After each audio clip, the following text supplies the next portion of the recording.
high crotch, bring it back, single leg swing. Let me teach you how to wrestle. Okay. Let me teach you how to wrestle. Vito, how's it going? How's it going? How are you? Good, good. Right off the World Team Trials. Had a solid 2 matches there. That's nice sitting up top. Yeah, definitely. I'll take it over going through the grinder of the challenge tournament. But yeah, I mean those 2 matches were still tough though. So No, definitely. I mean, young up and comer. He had an awesome tournament. He wrestled tough, but I think a little too much horsepower for him. It's not his time yet. yeah, he's going to be a threat for a while. He's young. He's got a lot of time to mature and grow. And I imagine I'll see him again for a while. So. Oh yeah. How did you feel ringing out the rust? It was good. It was good. I took some time off after not being able to compete at the trials, and one day I just kind of woke up and was like, all right, yeah, like, I'm ready. Let's do it. So, we had a good 4 weeks of training. First week was just kind of, stop being fat, and then 3 weeks of hard training, and then off the trials we went. So, I was ready mentally, more so physically, but the physical side's it's coming along nicely. Just taking the time to be in a good mind place, and being ready to get back into the competition side of it. That's what I was going to ask you about. So I think it was one of the interviews. You said you basically didn't wrestle up until about 4-5 weeks before. Yeah, I did a clinic out in Hawaii, and I tried to kind of kickstart it because I had decided that I was going to wrestle before I had left for that clinic. But yeah, so I tried to do a little cardio, do a little lift here and there, but I didn't start my actual training camp, you could say, until I got back, which was like 4 weeks before the matches. Yeah, because I was going to say, I mean, because a lot of wrestlers, they take like 2 days off and they feel like they're out of it. But is it at a certain point in time in your career, do you feel like like the tables turn with that, where it doesn't have to be all the time, and then you could do these like shorter training camps, like you see the UFC fighters? It's not like they're at 100% all year round. Yeah, it's definitely interesting. If I was healthy, I don't think I would have done it this way. But I was in need of a break. I was just on for the past couple of years, really, just not really having a real break. Because a week break, it kind of where I'm at right now with my body, and like, it doesn't really do a whole lot. I'm still going to be hurt in a week, so like taking that amount of time off isn't exactly like very recuperating. So I needed the time to kind of just step away and take a moment to breathe and relax and kind of figure out where I am right now, kind of just in life and in relative perspective of like my career, kind of all that stuff. But I think it was really helpful, and I'm very glad that I did it. Yeah, like you said, also like just kind of taking what life gives you and going with it. Talk about what's your plan of attack for the next few weeks? Yeah, so I mean, back to training camp, right? So I'm working with Training Lab East Coast and Training Lab and the coaches here at Cornell, and we're just doing what we just did, but now I'm in shape. So hopefully it'll be more effective. I had to take a week because obviously I split my head during that match, so I had to wait a little, give it a little time to heal, and my staples are out, the gash is closed, so I'm kind of right back to the action. So just a couple more weeks of training here, and off we go to Worlds. What do you do mentally? Because obviously it's like, all right, you have defending world champ. Not that you want to think about it like that, right? Obviously, then it's like, well, this one ties my dad, but I don't want to think about that either. And whatever the past is, whatever the future is, how do you keep yourself in the present moment? And I guess, what does the mental prep look like? Is it like a once a week thing? Is it twice a week? Is it daily? There's expectations at every level, right? And it's about being able to look past those because there's, pressure coming in from like your parents and your coaches and your at some point like your fans or like pressure that you put on yourself, and there's all these expectations, and it is difficult, but I think it's very important to be able to look past those and look at your goal, right, and focus on your why. Why are you doing this, right? Is it because you are looking to please other people, or are you doing this because of some internal drive, right? So focusing on what I'm doing, why I'm doing it, really helps to mitigate a lot of that.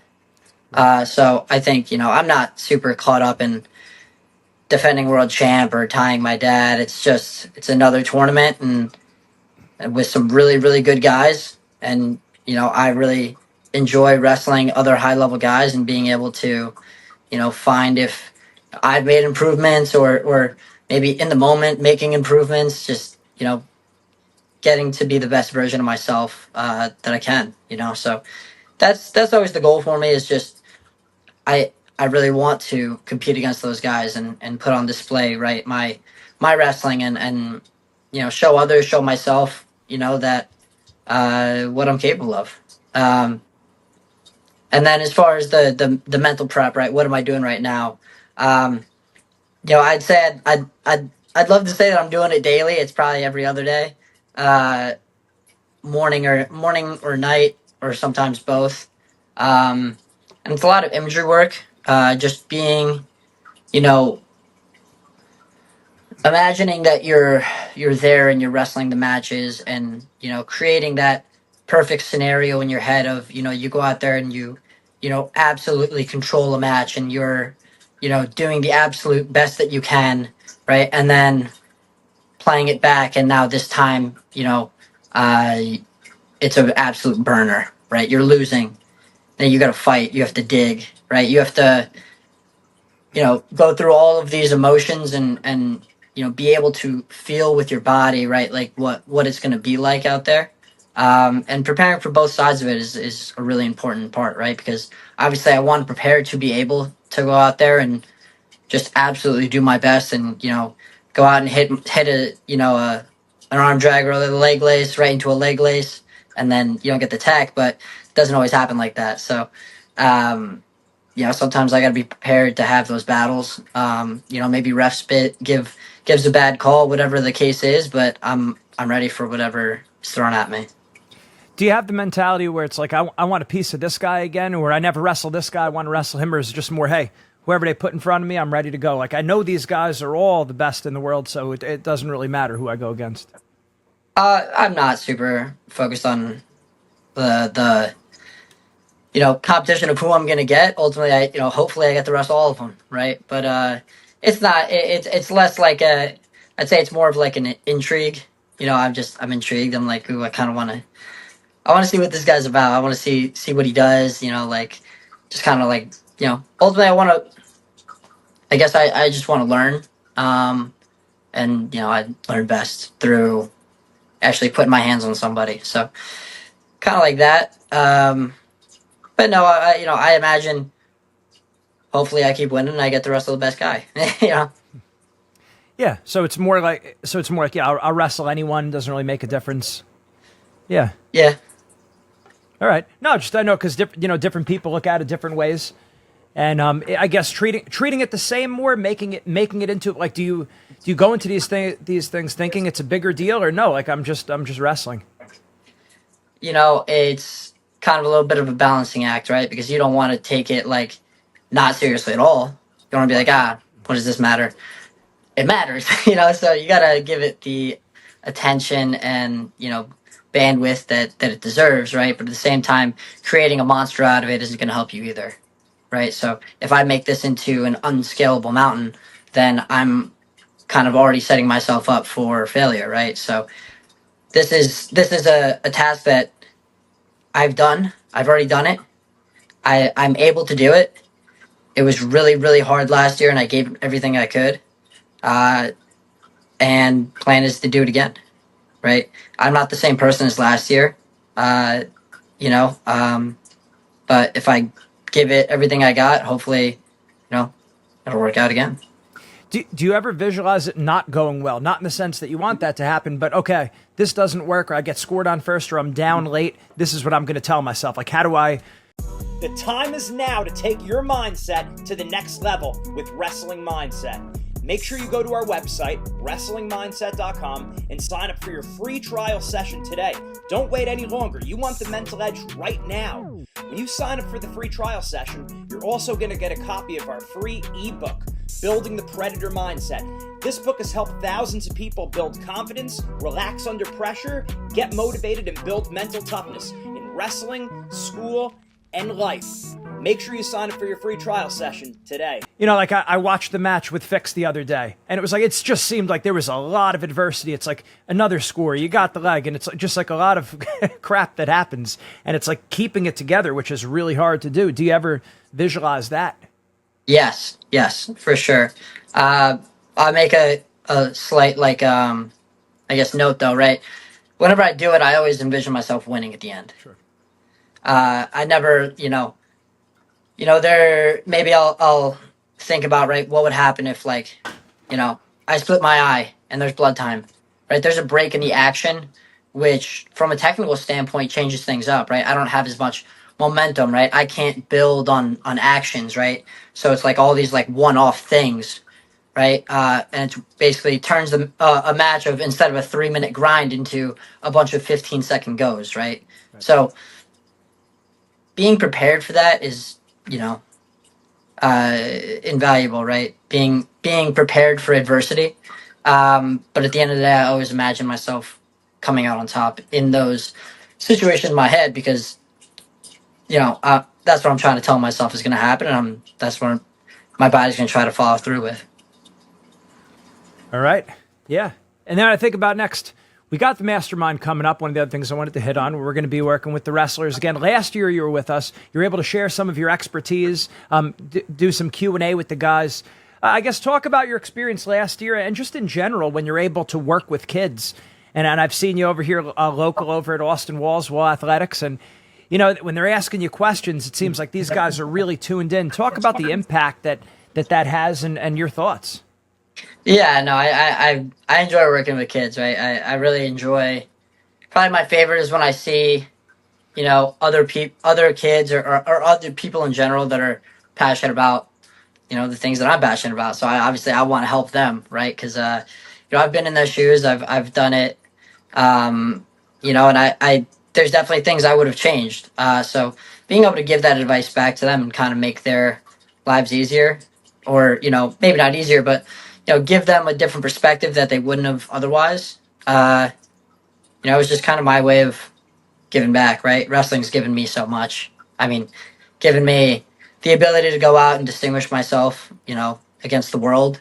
It's given me, lifelong friends. It's given me invaluable lessons, right? Wrestling's given me so much. So only a couple ways I can pay that back. And, one of them is sharing what I know about wrestling, and with that, sharing what I know about the mental preparations of wrestling. That's just what I like to do. And then from the standpoint of the kids, right, I think a lot of it could be, I know it's very valuable to me, but sometimes it takes just hearing it directly from somebody, right? Instead of, maybe just reading it online or finding it in a book or whatever. The actual me telling it to you, or like me showing it to you, can lead. There's plenty of times in my life where I just have like a, so one of those like benchmark images in your head, right? Like it's hard to remember like your entire life, but there's certain memories that stick out, right? Right. So hopefully, if I could be that for somebody, that would, make me feel real cool, and, hopefully help them. It's a few things there. Like you said, it's hearing it from someone else, not just hearing it from anyone else, but hearing it from a champion, right? That's one of the things. So then it is those little intricate lessons, those little small things that maybe you would have done differently. That goes a long way. And then, like you said, it's also just that memory bank where you're like, wow, I was around this person, or this person said this to me, or this person took a picture with me. I would think, like, bringing my son over, and he's only 5, but bringing him over, watching you, and you were there with him, like showing the move, like he's a little kid, he's not going to get it, but the point is he's got a picture with Vito, and he's real happy, and it's like that's one of those things, like you look back years from now and you say, wow, like this really is a big deal. So yeah, I mean, it's and then, like, as the kids get older, of course, now you're actually having an impact on their mind, where they actually change the way they're thinking. Can you think of any examples where you've said something to a kid where, I know it's probably happened many times, but that maybe they came back to you and said, wow, that really stuck out in my head, what you said there? I don't necessarily know if I've gone back to a lot of places yet. So I haven't necessarily seen a lot of the kids at the clinics. Before, or multiple occasions. But take it a step further, right? Even just on the college stage, right? Like at Cornell, right? I think I've given some advice to some people on the mental side, and I think some people have definitely delved deeper into the sports psych aspect of it after seeing my success with it. I think it. I go on record saying that it was definitely a very pivotal point in like my development as like a top contending wrestler. So a bunch of my teammates saw that and asked questions and try to pick my brain, and I try to help where I can, and I see it develop in them, and that makes me happy, right? Because and the other thing is you think about the high school kid that asks a question, and I let them know what I think. They're already steps ahead of where I was at that point. Me, if I could go back and give myself some advice, I think I'd be way better. But that's how it goes, right? We all learn at our own paces, but there's definitely now with platforms like Wrestling Mindset and just the introduction of it being more mainstream, it's definitely why wouldn't you, right? Yeah, I mean, it would seem.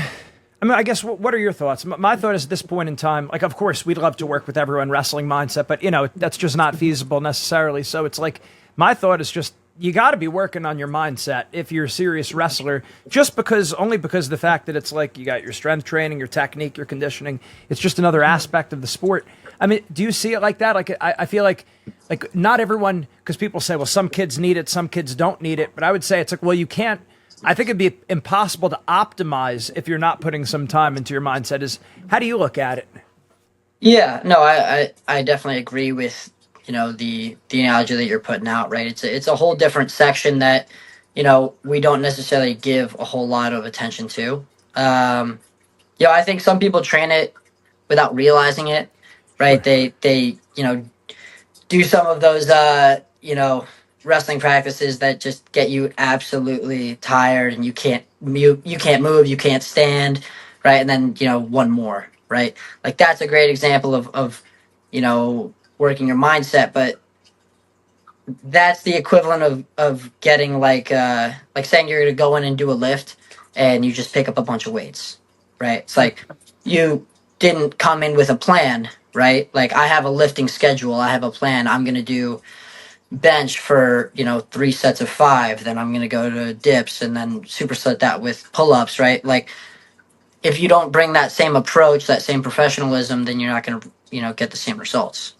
You may get results, but they're not they won't come as easily or as measurable than if you take the approach of coming in with a plan and working on it with an active mind, right?